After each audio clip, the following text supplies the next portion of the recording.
Welcome to Luca and Miguel. Enjoy the video. You start by verifying prerequisites.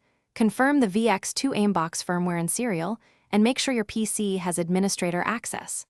Once done, download the official driver package and unzip it to a known folder.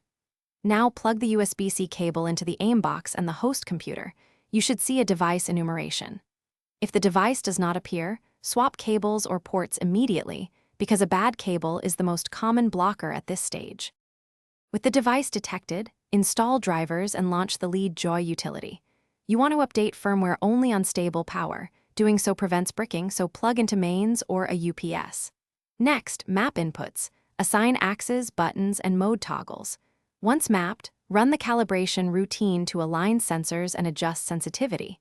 Make incremental changes and test in short sessions, because large jumps hide subtle errors.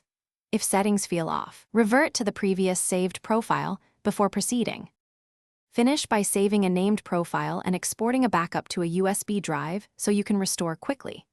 Then test the AimBox across your primary games and applications, adjusting per title sensitivity as needed. Make small changes and retest to lock in reliable behavior.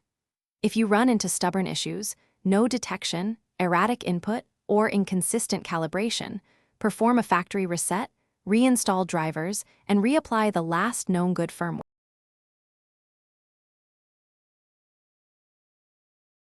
Thanks for watching and please subscribe. It's the best investment you'll ever make.